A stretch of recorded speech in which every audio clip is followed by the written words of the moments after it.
Hi guys, Harbs and Harbs here. Today we'll be taking a look at the Shadowfell and the Domains of Dread. I'd just like to say a big thank you and welcome to my newest patron, Neurolancer. I really appreciate you signing up and it's fantastic to have you on the Patreon. Okay, let's go. In the 5th edition Dungeon Master's Guide, the Shadowfell is described as a dimension of black, grey and white, where most of the colour has been leached from everything. It is a place of darkness that hates the light, where the sky is a black vault with neither sun nor stars. And whilst this description makes the Shadowfell sound like a place totally alien and different to the material plane, it is actually a dark echo of it. Where a mountain stands on the material plane, the corresponding geographical area in the Shadowfell may also contain a mountain, but perhaps it will contain an outcropping shaped like a skull, or be topped by an old, crumbling and sinister castle. The Shadowfell is a reflection of the material plane, but it is a dark reflection, a twisted one. Not a shot-for-shot remake of the material plane, but instead one that has been influenced by darkness. It is the other side of the coin to the Feywild, which is another echo of the material plane that has instead been influenced by light. According to the Grand History of the Realms 2007, the first culture from the material plane to discover the Shadowfell, then called the Plane of Shadow, were the Emascri, in around minus 3920 DR. A mage called Madriok would be the one to categorize the plane's many dark secrets. The Emascri Empire did eventually fall for reasons not related to the Shadowfell, but it would not be until several thousand years later, in minus 533 DR, that the Netherese rediscovered the Shadowfell once more. So why did the Plane of Shadow change into the Shadowfell? The change in name was more than just an aesthetic change, there was a reason to it. According to the Forgotten Realms Campaign Guide 2008, the Dark Goddess Shar reshaped what was known as the Plane of Shadow during the years of chaos following the Spell Plague. She folded in the energy of death from the negative energy plane that didn't make the transition to the elemental chaos. What this meant was that the Shadowfell would connect to the Fugue Plane and the dead would travel through the Shadowfell prior to arriving in the Fugue Plane. The Plane of Shadow was the home of Shar, but according to the Forgotten Realms Campaign Guide, when she turned it into the Shadowfell, she departed to live in another plane called the Towers of Night. In the present, a deep black well like an inverted tower marks where Shar once lived. This became a portal to the Towers of Night.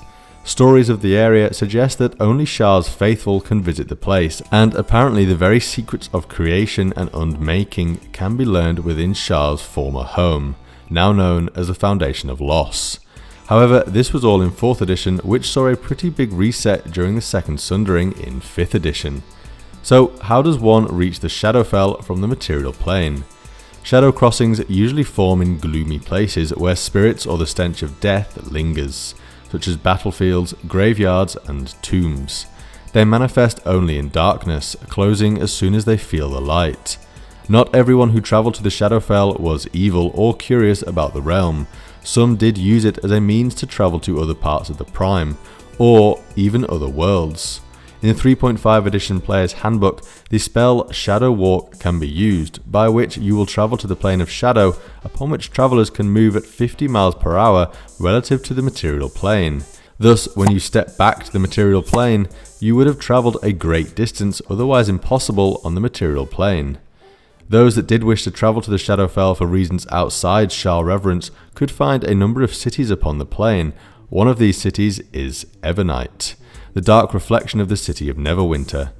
Evernight is described in the 5th edition Dungeon Master's Guide as a city of cracked stone edifices and homes of rotten wood.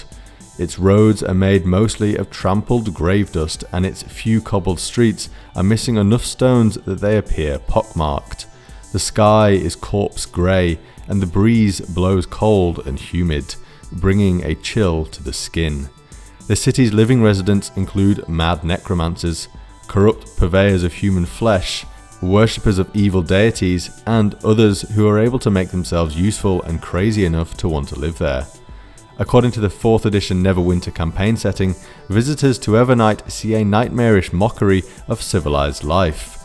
Mindless undead such as zombies shamble aimlessly around the city, waiting for authority figures to assign them menial tasks. Evernight's government takes the form of a tribunal of particularly powerful ghouls and ghasts, disciples of Orcus. Bizarrely, there is a Thayan outpost within the city, and they were led by someone called Catrice Ansar. The Thayans enter the city via the graveyard in Neverwinter, and according to the Neverwinter campaign setting, the Thayans that are in the city are there to keep an eye on things. The undead in the city largely stay out of the Thayans' way, unwilling to anger an entire nation of powerful necromancers. Evernight was only one city with mainly undead inhabitants. However, the Shadowfell at large contained many deadly beings, including shadow dragons, nightwalkers, Shadowkai, and many more. Since Shah effectively moved out of the realm, the Raven Queen became one of the dominant powers there, ruling over many Shadowkai as a deity. Nobody really knows what the Raven Queen looks like, and her origins are obscure. In Mordenkainen's Tomb of Foes, it is speculated that she may have once been an elf queen that attempted to raise herself to godhood during the period when Lolth and Corellon were locked in conflict. Apparently, the Shadowkai were originally normal elves that sacrificed their souls to her so that she could gain power and perhaps one day unite all the elves. Eventually, during a ritual gone wrong, sabotaged by evil wizards in her own elven ranks, her and her followers were pulled into the Shadowfell. It is believed that she fell into madness, and using dead memories that resided in the Shadowfell, she managed to become a divine entity. Now she resides in the Fortress of Memories, a mournful place with incessant echoes of the past. Flocks of ravens act as her eyes and ears, and she uses her Shadowkai to go all over the multiverse and find trinkets and memories from the past that she can fill her fortress with. Even though souls no longer travel through the Shadowfell to get to the Fugue Plane, it is rumoured that the Raven Queen has appeared to people before they have been resurrected, where she would compel the soul to do some sort of task, usually in acquiring some new item for her Fortress of Memories. The Shadowkai, who are eternally bound to her, have a great interest in the river Styx, for it holds the memories and identities of lost souls, which would be of particular use to their mistress. Although scholars have tried to identify method in the Raven Queen madness, very little has been found. Some have proposed that she acts as a sort of filter, of forcing mortals to confront their mortal baggage before their soul ascends to higher planes of existence. Either way, there are many mysteries that still reside around the Raven Queen and the Shadowfell. Within the Shadowfell itself, there are several demi-planes. Although they are in the Shadowfell, they are blocked off from the rest of the plane by a thick wall of mist. They behave differently to the rest of the Shadowfell and are not an echo of the material plane. One of these domains is called Borovia, the home of the vampire Strahd von Zarovich. Borovia was transported to the Shadowfell by a group of mysterious evil entities known as Dark Powers. With the announcement of Van Richten's Guide to Ravenloft, we know that more domains of dread like Borovia will be featured. It can be assumed that all of these domains of dread will be inside the Shadowfell, as in the 5th edition Dungeon Master's Guide it says the following. In remote corners of the Shadowfell, it is easy to reach horrific demiplanes ruled over by accursed beings of terrible evil. As Wizards of the Coast continue to intricately link all of their settings, it is likely that the new guides to Ravenloft will have a majority of these planes of dread within the Shadowfell. A tweet from Jeremy Crawford back in 2018 in response to being asked whether Ravenloft was a pocket dimension in the Forgotten Realms, he said, "Ravenloft is a domain of dread, part of the Shadowfell, aka the Plane of Shadow." Some domains have already been confirmed by the lead designer of Van Richten's Guide, Wes Schneider, and these include Lamordia, Dementlu, and Falkovnia. As many of you may be aware of aspects of Borovia already, I'll do a separate, more detailed video on that at another time. So what is Lamordia? Lamordia is described in the 3rd edition Ravenloft campaign setting as a bleak coastal realm ravaged by the elements. The interior is a region of towering forests where the black trees grow massive and dense. The woods are forlorn and eerily still, but travellers often have the impression that they are being watched from the shadows. Like many demiplanes, it has a small population of only 3,200 people, and 99% of those are human. They are hardy folk and are accustomed to the domain's savage winter storms. Baron von Orbrecher ruled Lamordia, and his family has ruled Lamordia for centuries, so it is possible that in 5th edition a new baron belonging to the von Orbrechers is going to be ruling the domain once more. The land is ruled by way of this hereditary aristocracy, with republican settlements that have males elected by male landowners in the village, although I can certainly see this aspect changing in the setting during 5th edition. The Baron actually rules from a distance from an estate in a place called the Sleeping Beast, which is a twisting spine of rocky ridges covered with evergreens. Traditionally, Lamordia has had good trading relations with Dementlu and Falkovnia. Lamordians often deny the existence of the gods because they see no need for them. Unlike most beings in the universe, the Lamordians view the universe as the Great Clockwork model, which follows certain rules that requires flawless and perpetual precision, and whilst they think this great clockwork may have been created by gods, the world today no longer requires their input. Dementlu lies on a broad green floodplain, dappled with lush woodlands and heaths. Dementlu's highways bustle with activity, funneling people and wealth toward Port Alucine. In contrast to Lamordia, Dementlu's climate is mild with moderate temperatures. The plain has a bigger population than that of Lamordia at 13,600 people, and is also slightly more diverse, with 94% of those being humans, 3% being halflings, and the final 2% being a mix of other races. Dementlu is ruled over by a Lord Governor, who is elected for life by the powerful noble families. The Lord Governor then selects advisors to be on the Council of Brilliance. Although the people do not have any right to vote, Dementlu has a tradition of providing for the needy, and there exists an extensive network of food distribution and housing for the poor. However, despite these things, there still exists rampant crime in Dementlu's society, and the lower classes still wallow in poverty.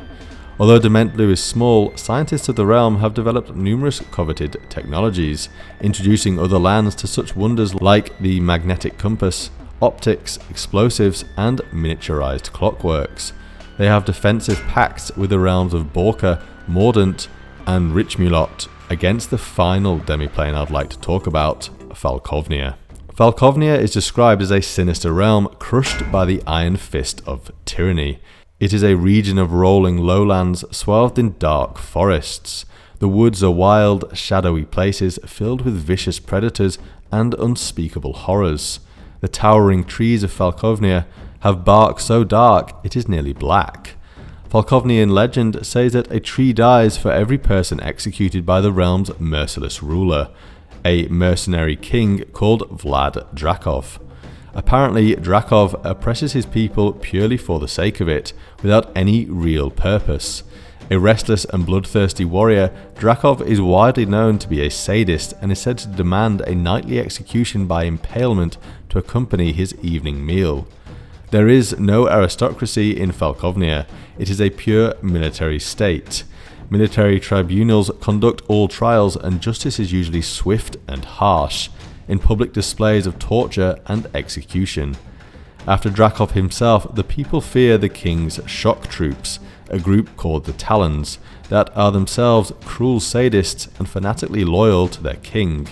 The population of Falkovnia is 64,300, with the biggest city, Lekar, having over 15,000 people residing within it. Interestingly, Falkovnia is the most diverse out of the three I have spoken about today. All are as equally oppressed under Drakov's rule. These domains of dread used to be described as pocket nations, not too far removed from the plains themselves, like the cells of a honeycomb. They could have been a standalone domain surrounded by the mists of Ravenloft like Borovia in 5th edition, or they may have joined together in clusters like the ones we could see here. Either way, it seems like all of them may now reside in the Shadowfell, and I'm sure we will see a lot revealed in Van Richten's Guide to Ravenloft, which will be released in May this year. Anyway, thanks for watching guys. If you enjoyed this video, then do please give me a like and subscribe, and I'll see you next time. Bye!